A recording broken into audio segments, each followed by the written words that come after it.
Our world is like a bus, packed with passengers hurtling along a winding mountain road, with several people fighting for the driver's seat and no one really in control. This quote from the introduction in Groff's book, Global Governance and the Emergence of Global Institutions for the 21st Century, provides a shockingly accurate metaphor for the state of global governance in 2023. Are the United Nations and our local and national governments really equipped to deal with this unprecedented planetary crisis and other global challenges in an increasingly complex and connected world? And if they're not yet, then who is in charge? How are decisions made? Who holds the power and who doesn't?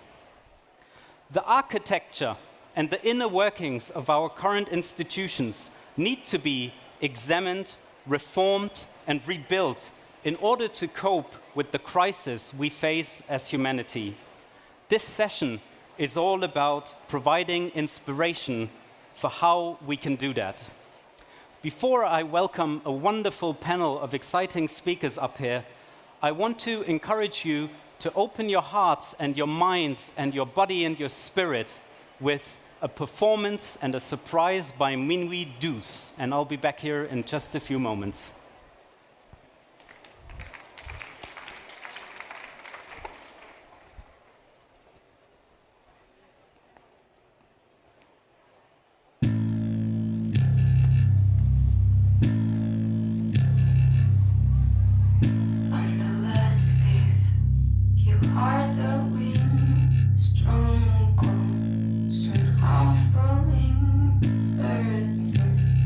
Beyond the ground.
Big applause for Minuit 12.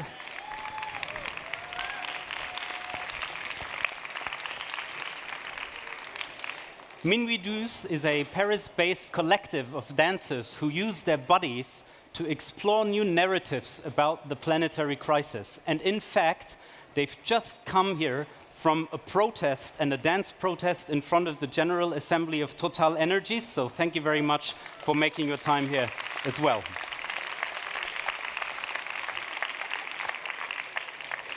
We've unfortunately had a little change in the program because Fatima Zaman from the Kofi Annan Foundation cannot be with us. But in order to honor her work, I want to still read out a couple of things about her and make sure that her presence is still felt. And we're very sorry that she can't be with us. Fatima Zaman is an activist of Bengali heritage and has dedicated her life towards activism and building peace, security, and overcoming extreme violence in conflict. She served as an official and advisor to the UK government, as well as to the late 7th Secretary General of the United Nations, Kofi Annan. She's an advocate at the Kofi Annan Foundation. And in our briefing and conversation before this a couple of weeks ago, she's mentioned that she wants to reimagine and invites all of us to reimagine governance, one that is working towards intersectional justice, equity, and equality for all. We're very sorry, Fatima, that you can't be here with us, and we honor and praise your work. Keep it up, and much success with your activism. Now, without further ado, equally exciting, we have an amazing panel of activists and climate justice fighters here that I'm inviting to join me here on stage. Bianca Pitt, the founder of She Changes Climate, Nathan Metenier, a youth advisor on climate to UN Secretary General, and I think he's got a couple of exciting new ventures that he's going to share with us, and Adenike Oladosu, a climate activist and founder of I Lead Climate. Welcome to Change Now.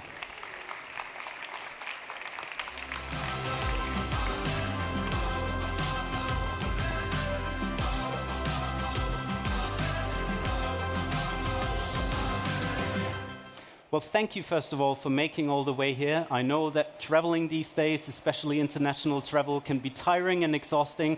I just want to thank you, and thank you in the name of the audience for being here and sharing your wisdom and your work with us. Now, we know that governance is a big word for something essentially quite simple, which is the question, who gets to decide and who doesn't? All three of you, and I found that really interesting and exciting, work towards more representation of marginalized groups in deciding issues of our global relevance as peace, security, and climate change. Tell us, in a quick round, all three of you, according to your opinion, who gets to decide at the moment, and what would you like to change about that? Thanks very much, Matthias, for moderating our panel today. I'd worked in the environmental sector for about 10 years, very much with carbon tunnel vision, before I realized that really we had a social problem that was the root cause for the climate emergency we're in. And the wake-up call came at COP26 when the UK government announced a team that didn't have a single woman on it as the leadership team for that climate negotiation. And we then called on the government to change the team, to bring in women, the other remaining 50% of the world's population, a rather important part of humanity for many reasons. And we thought they would amend the team, and they didn't. And that was the start for She Changes Climate, highlighting the need for women and the full 100% of the world's talent to come into leadership today. That's what entrepreneurs and activists do. They get angry, but then they act. So thank you for what you do. Adenike, over to you. Who, in your opinion, gets to decide these days, and what are changes that you'd love to see? Okay, thank you so very much. To me, as a climate justice activist, advocate, I want to see many changes in our political affairs, because it should be the people that we get to decide. But then, because of the political will, it affects a lot of changes, of which we are calling for systemic changes, not the climate change. And as well, over my experience with time, I get to find out that we are going for conferences, summits, but this is not really making impact as it should be in our various home countries, that decisions that are taken at global stages doesn't get to the local places. It doesn't get to be executed. For example, talking about the Paris Climate Agreement that was signed in 2015. It's a big agreement, but now no one country has been able to meet up with such agreement. I really see it as a big crisis that we need to deal with, looking at the fact that leaders have to start walking their talk and not just the people, leaving the people to bear the brunt of the climate crisis. And that is why I started the I Lead Climate Action Initiative, to position how we could further deal with this crisis and how we could put the people at the center of decision making, especially those that are vulnerable or at the front line of the climate crisis. Usually those most affected but least responsible for the crisis. Of course. Thank you for the work that you do. Nathan, finish off this quick first round. Yeah, we're definitely in motion here. A lot happening. Well, I wish I could say it's my friends and colleagues who are right now occupying the General Assembly of Total, but at least we got to see some of them. But sadly, working in the institutions, I had the chance to be one of the youth advisors to the UN Secretary General for the past 3 years. I realized how deeply rooted the fossil fuel industries and their leaders are in our society. And I think that not just the fossil fuel industries and their CEOs, but also just in general, the amount of space and power we give to billionaires. And one thing that really struck me when I was asked to join this advisory group, it was to talk about climate. And at the same moment, of course, we were having the worst global pandemic ever. And what I realized at that time is that actually, it's not just the fossil fuel industry, but it's also all the consulting firms that are working with them.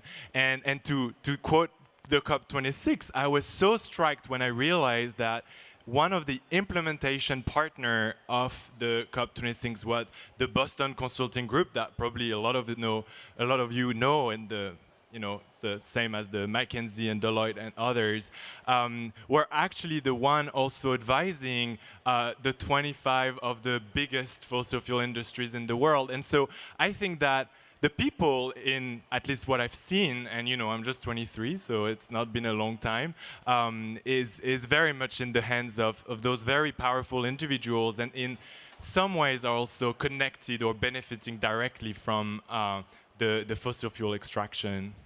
Yeah, thank you, Nathan. I think you've had really interesting access into some of these forums and institutions, and I want to come back to that in just a moment.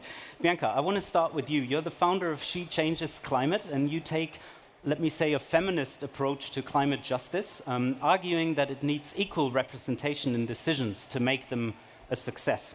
From peace talks, we know that the involvement of women in these peace talks actually are a huge factor for the success of those very talks.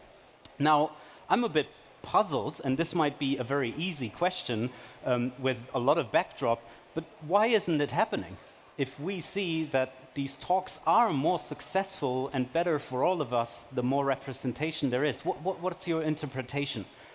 I'm just as puzzled as you, and I'm sure that everyone else looking into it will be puzzled as well if you apply rational thinking to this and also have the interest of the world in mind. I think the problem is, as Nathan said, I'd say on a governance level, we have a huge problem with the agenda having been set and in essence hijacked by a certain group of players that don't represent the world's population in any way. And what we have to do is therefore change that representation, because otherwise it puts the whole UN, quite frankly, into question, and the climate negotiations into question. So the UAE is hosting this year's climate negotiations, and the president of COP28 is the head of the national oil company. Well, if that doesn't pose a problem, I don't know what does. I mean, maybe we've drifted off into the sort of territory of human comedy, but we are talking about the world's biggest and humanity's largest crisis ever. Quite the tragic comedy, I might say. Exactly. So when we look at representation, if the UN is supposed to be truly a representation of the world's nations, and the world's nations consist of 50% men, 50% women, why don't we then have 50% women at the top of COP? And why have, out of 28 presidencies, there have been only 5 female presidents? Yeah, and we're going to come back to action and what we can do in just a moment. I want to go back to you, Nathan, and ask, you've been part of a lot of those forums, the COP meetings, the United Nations General Assembly, and several institutions. Help us understand a little bit better, in very practical terms, and maybe even you have an anecdote or two, what's really happening behind the scenes? What are the inner workings of these machines that sometimes to people who aren't part of those conversations, it seems a bit alien? Can you give us a picture of it? Yeah, and I mean, I'm definitely not a negotiator. I've managed to stay far from it as much as I could.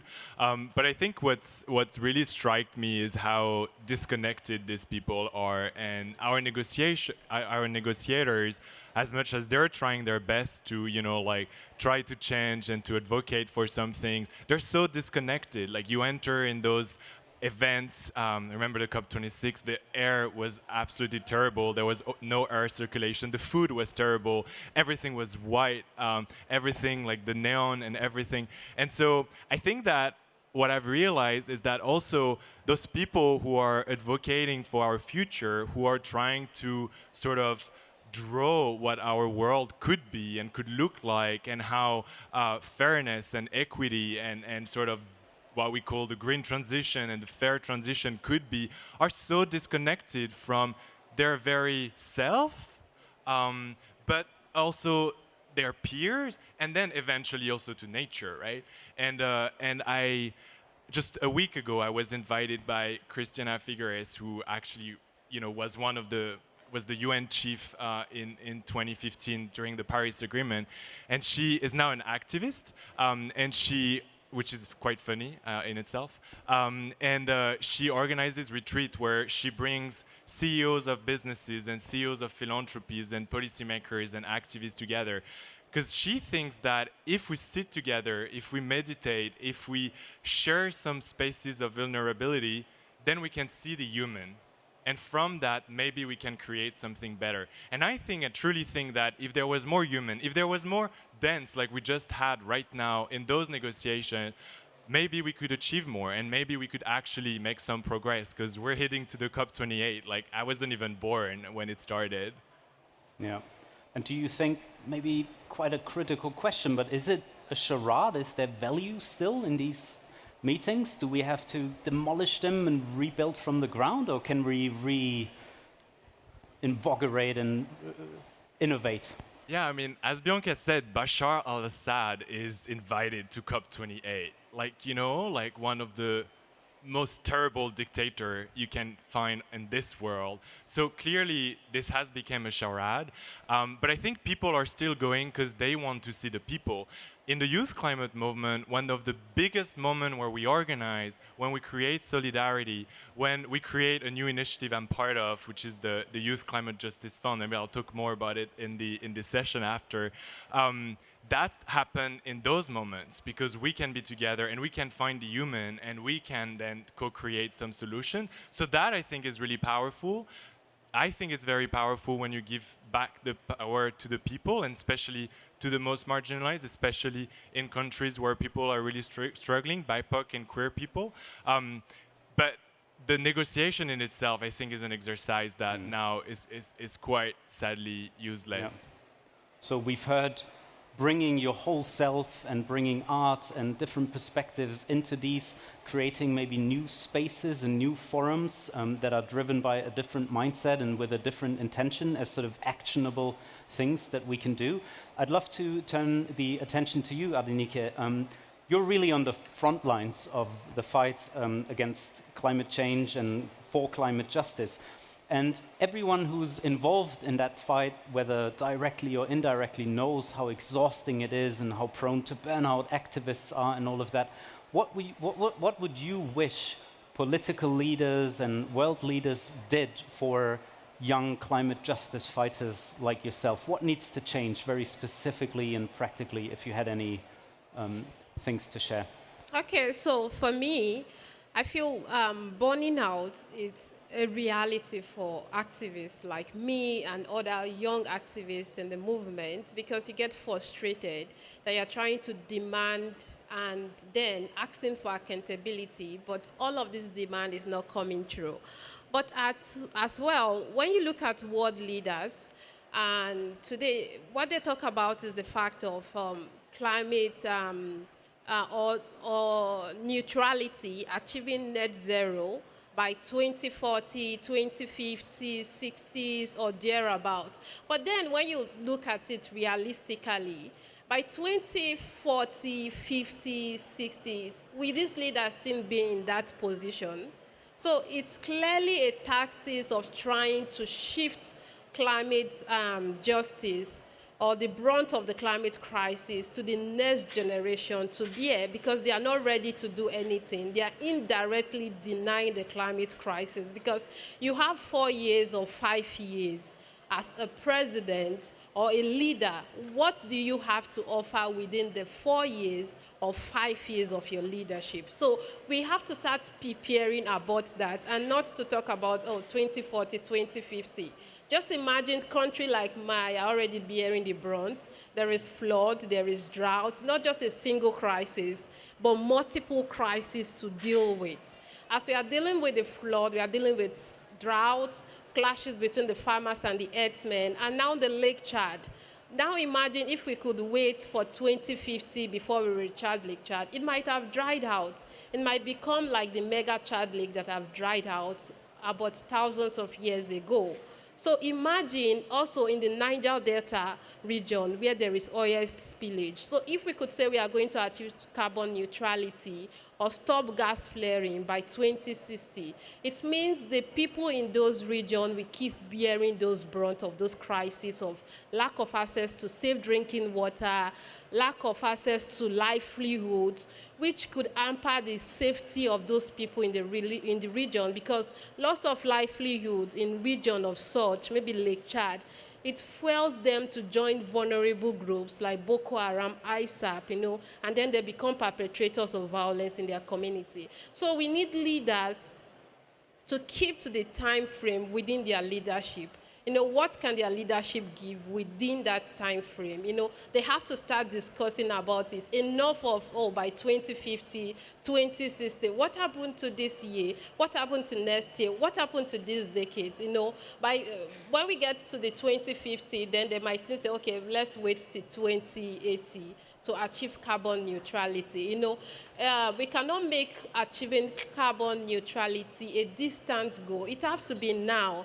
And again, I think I find the concept of carbon credits like ridiculous, because why do you have to buy more carbon credits when you can reduce yours? Why? It doesn't make climate justice evenly distributed, because you keep polluting, you have this money to buy as much credit as possible. And another terminology I don't understand is the fact that, for example, let's say, okay, in France here, you want to reduce your emission, and then you have to go and invest in solar panel in Nigeria, then calculate it as part of your emission reduction. It doesn't work that way. We have to find better way of trying to make climate justice evenly distributed, and not a form of using terms of carbon credit while you keep polluting and making climate crisis unbearable for millions of people. And as well, they will keep blaming our population that, it's Africa's population that is the problem. But then what about your emissions? Your emissions is also our problem as well. So we need to find these gaps. We need to close it. We need to be accountable. And to we need to do it now. Yeah, Climate sure, justice now. right now. And Yeah. historically, this was in Paris that in 2050, we have the Paris Climate Agreement. What has been done to make this a reality? We keep seeing signatures of agreements here and there, net zero by this, zero plastic by this, but how realistic are these terms? Let's keep it in short terms, our agreement, and not make it to get into the next leadership. So you're making the argument, yeah. enough of the talk, Yeah, the action has to start now. Thank you for your perspective. Lots of really interesting perspectives in there. Bianca, over to you again. We've sort of looked a little, and time is short, but into the problem, the status quo, the mind-boggling fact that rationally all the decisions should be very clear. Let's move a little to the positive action. What do you propose or think could be very practical next steps if you had to suggest any? Well, I think a first step, and a really easy step, is to make 50-50 vision in our lives and world happen. So if you have a corporation, you should have 50-50 men and women on your boards. Have you voted for women recently? Have you reshared women's posts recently? As She Changes Climate, we campaign for 50-50 vision at the top of COP. So we're just approaching countries and asking them to make a pledge to send a 50-50 balanced delegation to COP. But we can go much, much further than that, each and every one of us. And I think what is really important is to understand that everyone here in the room is already probably active in the climate space in one way or another, or at least interested. And we've got to double down on efforts to make diversity happen. We know that diversity makes us more successful all together, so it's a win-win for everybody. And let's really apply that lens to everything we do and make sure that we encourage diverse opinions and minds into our lives, and bring them into the foray of our governance and our doing.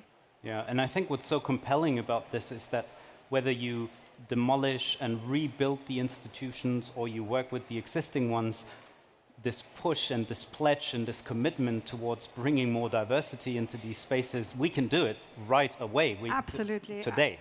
Absolutely, and we need more leaders. We know that we're not enough. We are just not enough. So to make that happen, to activate a much larger percentage of the world's population, we've got to bring in women, because so far they have not been in leadership as much as they should be.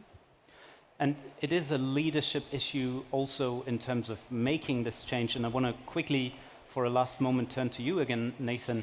In our briefing conversation, you've shared an experience of being together with world leaders and philanthropists brought together on a retreat, and you've did a lot of inner work and mindfulness. And you've told me that for you that was quite a new perspective, and you were a bit skeptical at the beginning. And I know this is shifting the conversation slightly, but can you elaborate a little on what was your understanding and what's happening here at the moment when thinking about leadership and the kind of leadership that we need to push forward? Yeah, that's the esoteric moment, so get ready. And I didn't sleep in the plane, so that's another issue. But I think what was really interesting is the sort of like, at some point, we are all in this together, and realizing that even in the people who hold position of powers and who are actually damaging the planet, damaging the people, and also making the most out of this crisis, because this is the truth, right? A lot of people are making a ton of money out of this crisis, and that's just a fact.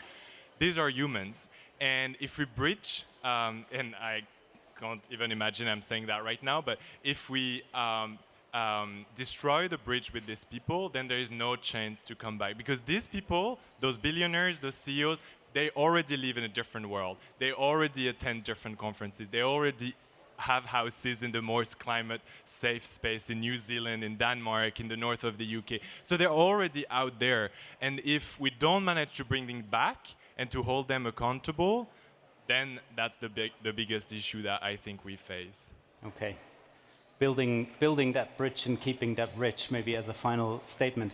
Adenike and Bianca, one last statement, one sentence or two to wrap up this panel, something that you'd love to share with the audience? Okay, so I will say that everyone here or anywhere around the world, that we are all needed in the climate justice movement, no matter where you are from, black, white, a scientist, doctor, actor. Like, I think that's why I love the climate justice movement. There's diversity in it. For us to come together, joining any movement you feel you can contribute to it. Like, I cannot only give you the solution. We need many people, together, to work together to bring the solution and to be the part of the solution that we are looking for and not the problem in the climate justice space. Thank you. Thank you, Adenike. Thank you.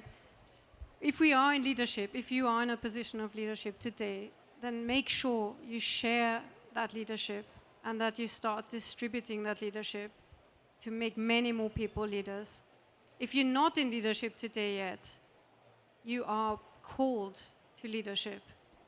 Each and every one of us is called to leadership. We need you, so please come and join us. Wonderful. Thank you for those beautiful words. I wish you all the best and much success for the sake of all of us. Please put your hands together for these wonderful human beings. And we see you around. They're ready for networking. And thank you for being with us. You're going to come back in a few moments to have a Q&A with the audience. Now, next up, another really exciting speaker to welcome on stage, Maja Groff. Maja, the stage is yours. Please join me.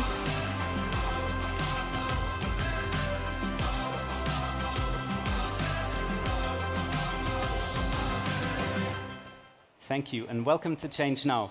So, originally from Canada, Maja Groff, you are an international lawyer and global governance innovator based in The Hague. You have a heart that beats for the academic world. You hold degrees from McGill, Oxford, Harvard universities, and you're also a professor at Leiden University. And you really apply that knowledge to very specific negotiations. You also wrote the book Global Governance and the Emergence of Global Institutions for the 21st Century, which has, by the way, received raving reviews. And you are, and I think that's particularly interesting, the convener of the Climate Governance Commission, where you make very specific suggestions of how we can reimagine and rebuild global governance. Maja, it's my pleasure to welcome you here. I'm excited for this conversation. And I would love to start by asking you, describe to us a little the current paradigm in global governance and what you'd love to change about it. What's going on? Give us an idea and an image so that we better understand that paradigm. Thank you so much, Matthias, and lovely to be here with you and at Change Now. It's a fantastic community, and I'm so happy to see governance on the agenda and also global governance, which I think is absolutely fundamental, of vital importance to address our shared planetary crises. As the Secretary General says, our triple planetary crisis of climate change, biodiversity, nature loss, and pollution. So in terms of what I see in current global governance approaches and three key paradigm shifts or shifts in thinking that I think we need and I would like to see as soon as possible. Firstly, there's this sense which has been really validated through the work of the Commission, the Climate Governance Commission, which I've been working on for a few years. We're still looking up from the national level to the international. It's sort of, we're looking up and the international seems big and overwhelming, but really we need to shift our perspective to what astronauts have described as this overview effect. Looking down at the planet, looking down at the blue marble, this is our common home, and we need to think about planetary governance in a totally new way. And this is very futuristic for many.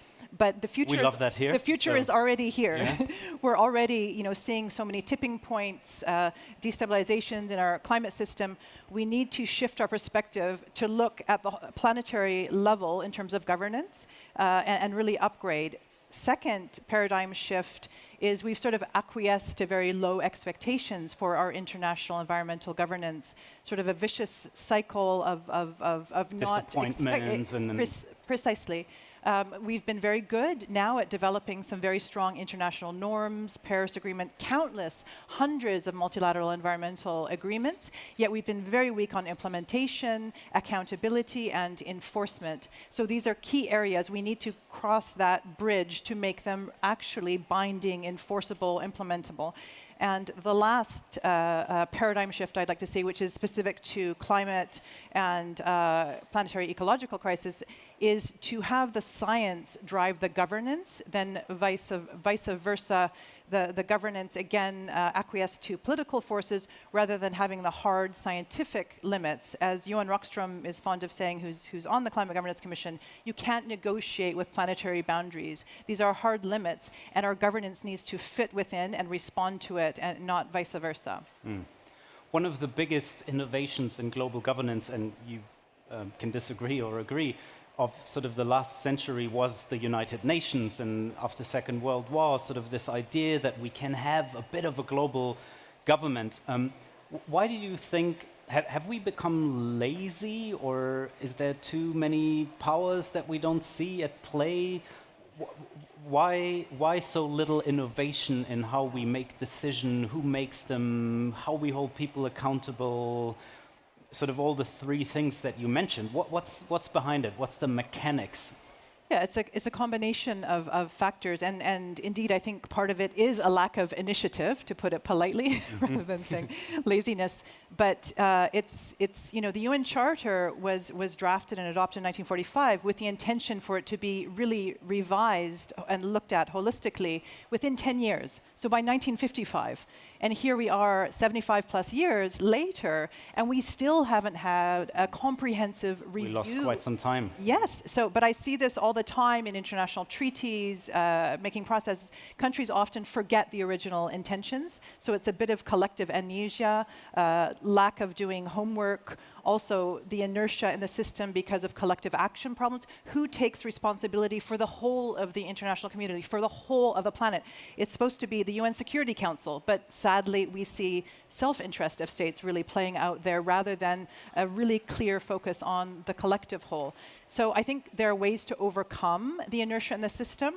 And we've seen really extraordinary citizen movements, for example, the treaty to ban landmines, the nuclear weapons ban treaty, the Coalition for the International Criminal Court, which have been wildly successful. So you can get through that inertia and that lack of imagination, lack of will, but you need very active and strategic citizen engagement. Yeah. You've also done a lot of research, and you work a lot with international experts on this, really trying to very practically reimagine governance. Can you give us an idea of some of the recipes, patterns, approaches, again, quite practically, that you are considering, that you are lobbying for? You've mentioned 3 or 4 examples where things have worked in a different way. Are there things that we can distill from that are replicable, applicable in different contexts? What sort of the key ingredients that you would like to add to the soup, if you want to say? Yes, exactly. Yeah, in terms of the implementation of some of the proposals we're considering at the Climate Governance Commission, again, I do think there are some extraordinary examples how you design a so-called smart coalition of global civil society working with like-minded states to really push through significant steps forward in the common interest. So one example that we've seen a dramatic success has been the leadership of first youth and then small island developing states from the Pacific, and then leading the charge at the General Assembly to get a reference question on climate change to the International Court of Justice. So this is very, very recent dramatic success. So we can apply these techniques to a whole range of governance improvements, again, to get humanity through this very, very difficult time. We are currently heading towards catastrophic climate change. That is just the reality, and the governance we have is not sufficient. So a few of the proposals that we'll be considering with our commissioners as next steps, we're going to do urgent steps, levers, to improve our governance, reorganizing the COPs, making them laser focused on implementation and action in various ways instead of unwieldy and often sprawling conferences that aren't really laser focused on results, implementation, and accountability. Secondly, we're going to likely support the high-level advisory board's proposals that Secretary General convened on a global decarbonization package, a commitment of all states at the Summit of the Future that the Secretary General has suggested on a pact for people, planet, and the future. He's also, Secretary General has suggested an emergency platform to be convened in the face of international crises. And we think that this is a platform that should already be convened for the planetary ecological crises as soon as possible.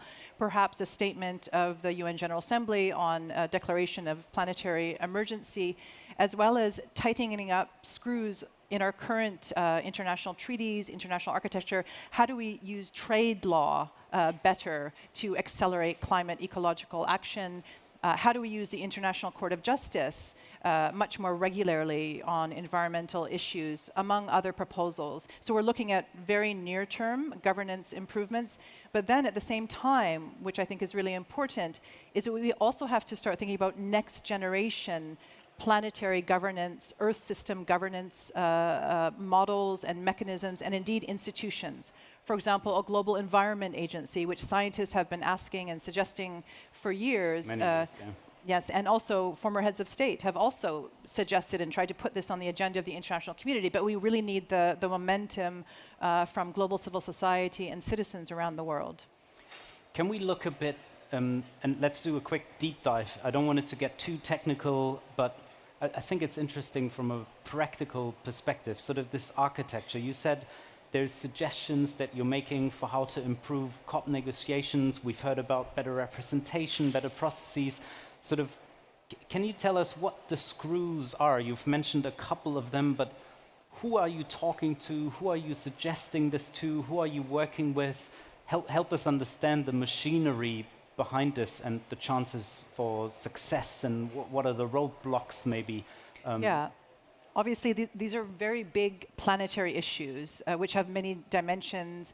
There has to be sectoral change across a whole range of areas of economic, social activities, social behaviors, and then the added complexity of international negotiations, and also the complexities of a given international regime, as has been set up with the Paris Agreement and UNFCCC structure. So just to give you an example of the few of the levers which we might be engaging with or are engaging with in terms of COPs and trying to push them to be more results focused.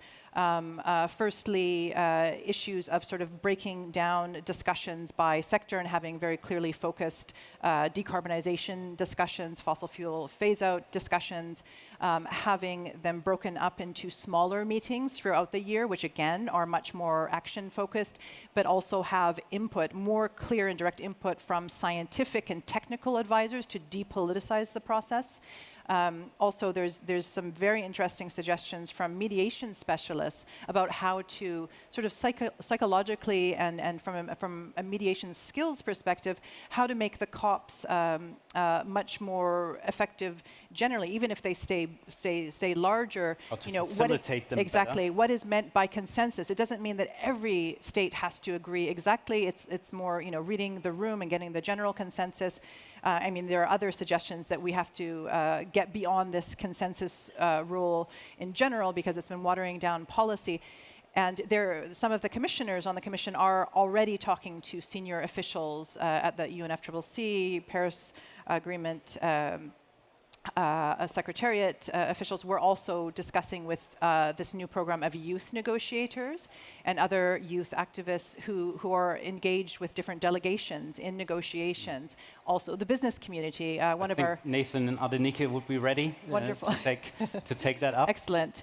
And for example, one of our key collaborators is the Exponential Roadmap Initiative. It's global, based in Sweden. And they have a global corporate ecosystem of companies they have $1 trillion annual revenue, who have committed to a 1.5-degree business playbook. And friends at Exponential Roadmap with their colleagues, they mobilized about 20%, companies representing about 20% of GDP, of Swedish GDP, before the last Swedish election. And we'd like to work on creating a sort of similar green lobby at the international level. I think progressive business can do a lot of good, can have a strong voice at the international to actually get those levers to force the progressive changes we need. Wonderful. If you are, and I don't know if you would agree with that label, but if you are sort of an architect of global governance setups, and you reimagine them, you make suggestions, you push for change, what else is needed, or who do you wish were allies behind this? Is it the public pressure? Is it the activists? It is all of them. Can you kind of share with us a little your ideas around, there is these ideas and you're pushing for it and many other people do? What are success factors, and how can we, as the audience, as society overall, how can we help push for these? What needs to happen? Yeah, I think, as I was mentioning at the beginning, this shift in perspective, to take this international perspective very seriously and the planetary perspective, and not to think it's so removed and remote. It has to do with all of us everywhere, and also, this dichotomy between the international and the national, or international and local. It's a false dichotomy. There's so many communities, grassroots communities, representatives at international negotiations, so they all fit together: international, regional, national, local, transnational, spanning borders, etc. So it's like a paradigm shift, and the more we can work locally, of course, with our communities, to kind of build this consciousness, this awareness, build our social capital, our relational capital, which I think Change Now is such an amazing place to build these powerful relationships, which then facilitate radical collaboration. And I think citizens can also, we hear a lot about individual, lifestyle changes, which is very important, of course. But at another level, if citizens and citizen groups are working on policy changes in a given nation or locality at the city level, vitally important. If there can be pushes on policy changes, this is enormously impactful. And then again, bringing this international perspective to your local politicians. One of our Climate Governance Commission commissioners, he's a former head of the International Energy Agency from Japan, and he said, listen, every politician now at the national level, they should be elected based on their international awareness and conscious, that they're working for the international common good as well, not this local, parochial. It's not serving the local citizens. We need to think at all levels. Paradigm shift yes. Request. Thank you, Maja. Any last words, plaidoyer, suggestion, idea for the audience to wrap us up with this lovely fireside chat? Yeah, just to say that I do see the system shifts happening, and it's very positive. I'm in more and more communities that are getting very sophisticated, working across sectors. It's not just business, it's not just government, it's business and government and civil society and youth and indigenous people and women, etc., working together. So I think there's a lot of cause for hope. We just need to keep going and keep working together. Okay, act now, like we heard before. Thank you so much, Maja. Please put your hands together for Maja Groff, Reimagining Global Governance. I'd love to ask you to actually stay with us on stage, and I welcome back Adenike, Nathan, and Bianca for a quick Q&A with the audience. And I am looking at you. You will have the chance to ask a few questions to our lovely panel. There's 2 volunteers of the Change Now team running around with microphones. So if you have a question, then please do. I see one over here and another one over there. Let's start with the lady over here and then over to the gentleman in the front.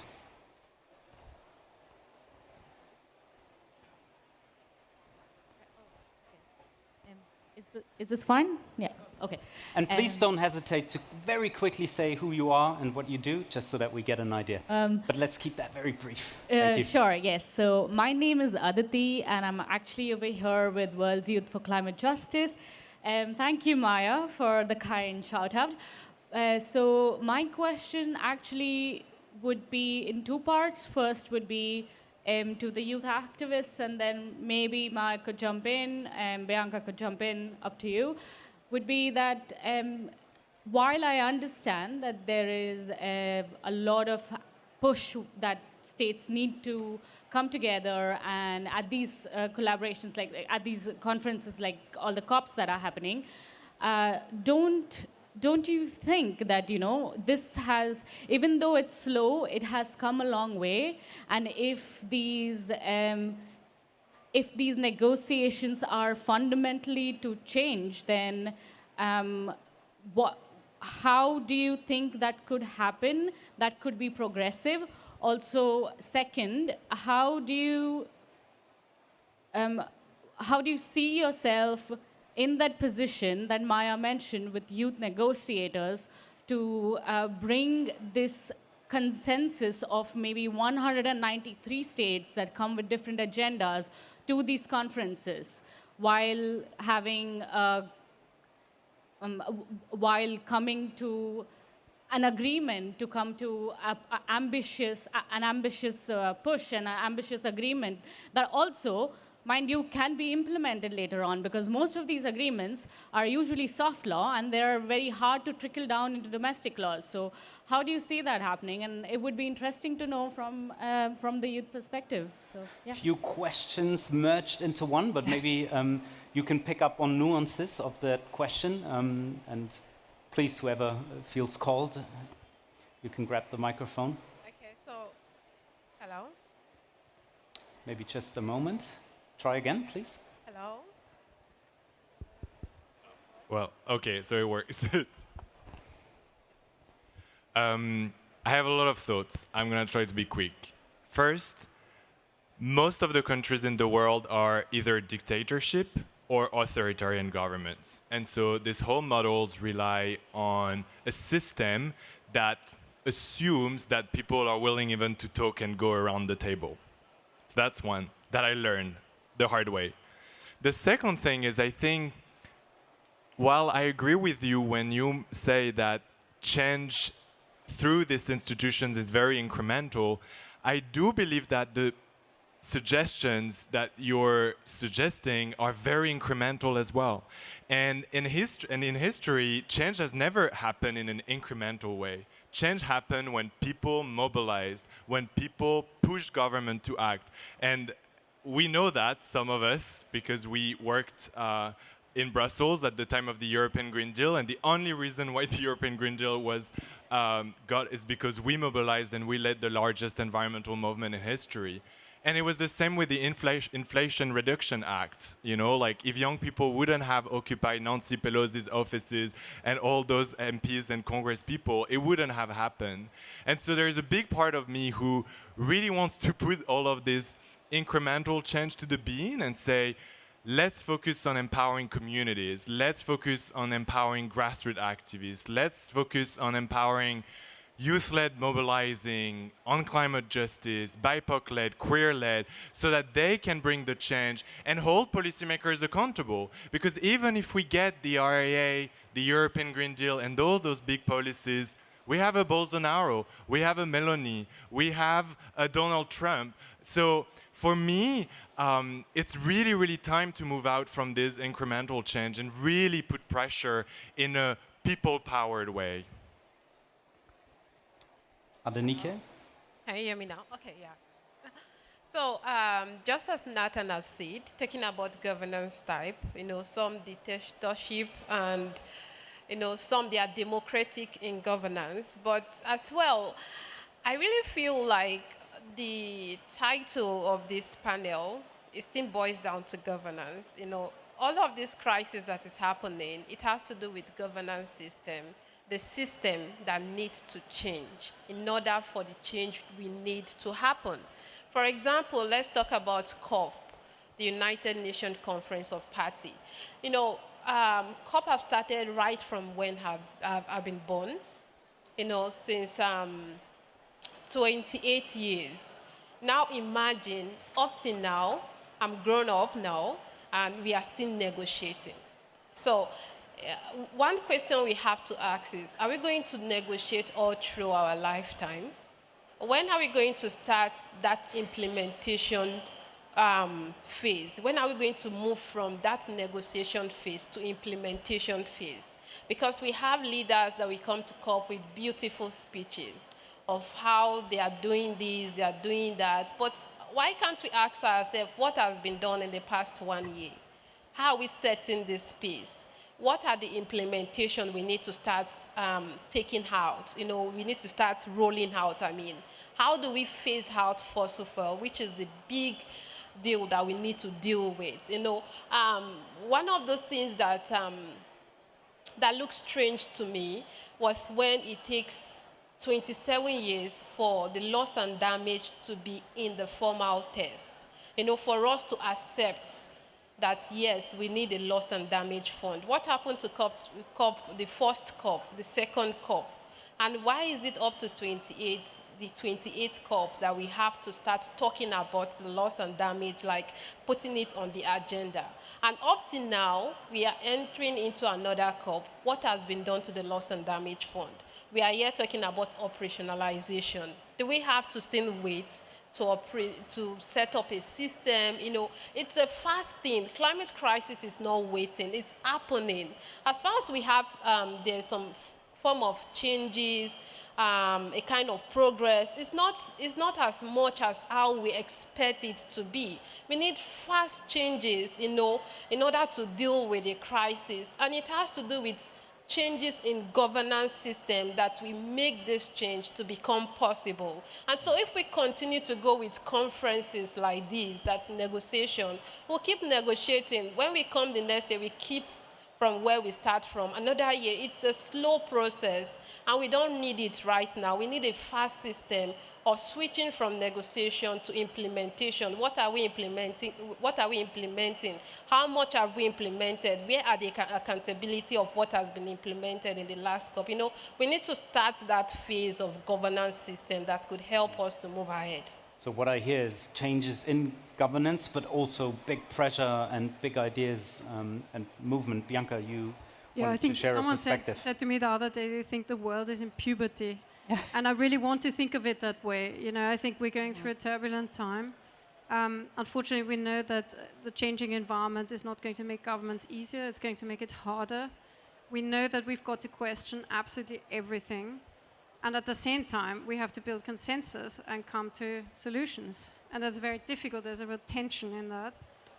I think we want to look at new forms of governments, for example, like the global assemblies.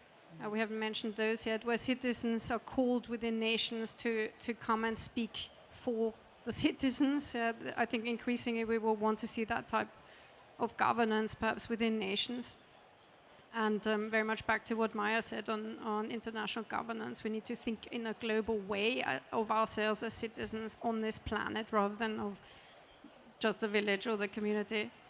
And one thing's also clear is that organic change, you know, isn't enough. So, for example, the gender gap has widened. The UN thinks it's at 300 years now. The pandemic has made it worse because women lost their jobs and sooner than men, and they didn't come back to work again. 300 years for gender. So 300, if we wait for an organic development of closing the gender gap, it'll be 300 years. To Nathan's point of incremental changes. Exactly, and emissions are still rising. So we can see, you know, the talking, as you say, Adenike, isn't bringing the solutions, and we need the action now, and we need radical action, I'm afraid. Maja, want to share just perspective a few comments. I hear a lot of frustration with the the COPs and discussion, which is completely shared by the commissioners on the Climate Governance Commission, completely shared. And I would not necessarily agree that the proposals are incremental, some of which I mentioned. There are others. For example, we're considering a proposal for the big four emitters to make a pact for the planet with urgent, clear action agendas on behalf, fulfilling their leadership role immediately, urgently. And a lot of the other measures I talked about would be very radical. So, you know, for example, this ICJ opinion, this is an incredible step for, like, potentially new legal guidance from the highest court in the world, telling states exactly what their obligations are. This is not a small shift. This is like a structural shift But we need the youth activists, we need the activists generally, NGOs, civil society around the world, to also understand the power of these governance levers, and that they're actually often within reach if we work together, we talk together, and figure out indeed what are the key pressure points, what are the key asks that we need immediately, and then work together with a unified voice to really put the pressure. We absolutely need to put the pressure on. Thank you so much, and thank you for your question. Thank you so much, Maja. It was your answer was also an answer, a question to what a follow-up question that I had to Nathan's. Thank you so much. Wonderful, thank you. The gentleman in the second row to my right.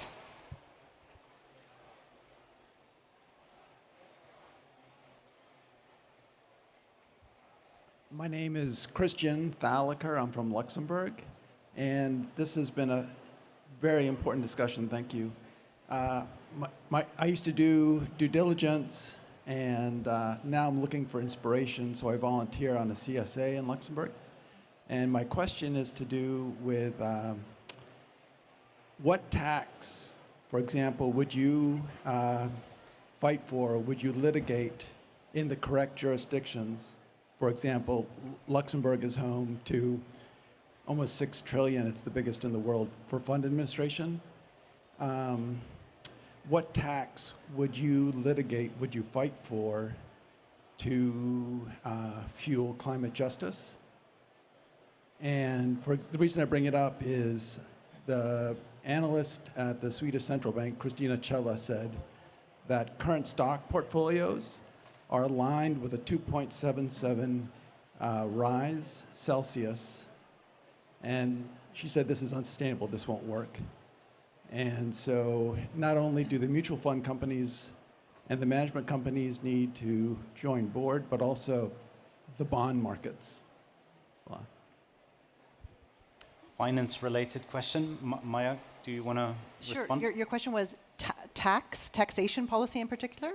For example, like you could have 40 basis points or a sliding scale. Yeah. So like if you have a mutual fund company that is Paris aligned or better. Yes. Yeah.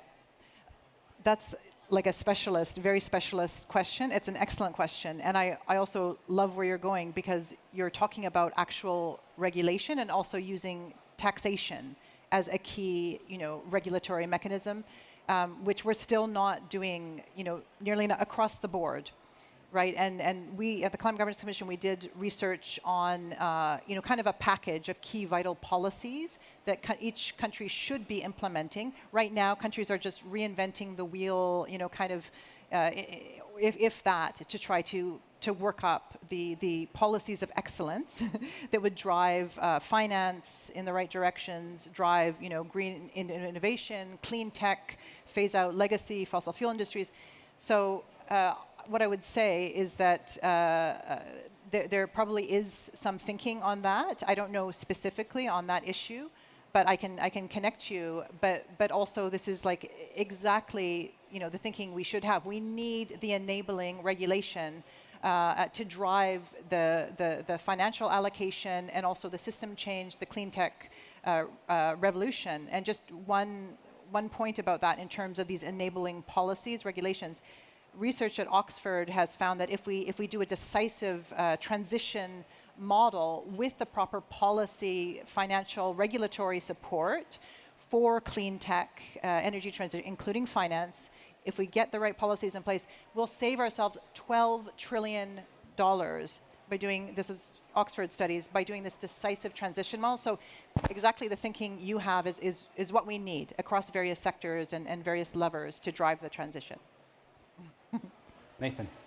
But also, like when I was a youth advisor, the most asked question that I had was like, what is the solution? Like, is there one solution that would really solve things? And there is one. Like, there's never been as many billionaires in the world as there is today. So until we have fixed that issue, the climate crisis will not be fixed. And with the pandemic, with the recent also, turbulence in the sort of global economy, the billionaires are getting richer and richer. And so at some point, the true space, if we can say, to litigate that is the G7. We need to get the wealthiest country around the table and ask them to tax not only the individual wealth, but also the shareholder wealth. And if we don't do that, I really don't see how we will fund the 100 billion that has been promised in 2015 to solve, climate adaptation and mitigation, but also any kind of green and fair transition that we need globally. And I think until we have that fixed, and I told that to Emmanuel Macron literally 5 months ago, and he was laughing. So I think that's something to think about. Thank you, Nathan, for bringing that perspective as well. And thank you for the question. Any other questions from the audience? I think we would have time for one more. Yeah? Over here.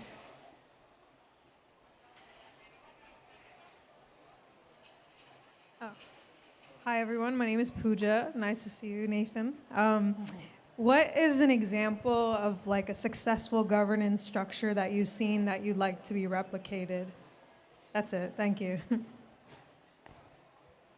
Precise. Maja. Yeah. If you look at New Zealand's national climate governance structure, it's quite exemplary. They tell me that it's modeled more or less on the UK structure. So you can compare and contrast. But for example, in New Zealand, what they've done is created an executive council of all the heads of various ministries that are implicated in the addressing climate change. So finance, agriculture, environment, of course, etc. So defragmenting kind of the authority. So environmental sort of regulation and the ministry is not sidelined or marginalized, which is kind of a governance failure you see in many states. So they have this executive body of the heads of the ministries reporting directly to the Prime Minister with clear climate goals as enshrined in law, and they have a climate commission or like a policy council body which has scientific advice on climate action and policies. So you have the science, which is and the policy advice from an independent body, arm's length body, which connects to this issue of how you connect national level to international obligations proactively, and then you have defragmentation of the governance at the national level, having all of the different ministries and bodies involved with clear legally bound sort of targets and transformations needed. So this is, I would say, a good model. It's not perfect. It can be strengthened already based on experience, but one could look by analogy at the international level. How could we do that at the international level? How do we make sure this is, on an urgency basis? How do we have the consultative kind of capacities of citizen assemblies? But I think it's a fairly good model. But there are other models, also corporate governance models that are very fascinating, and other international regimes that are quite well designed. But that's one notable example, I would say, in the climate space. Thanks, Maja. Bianca.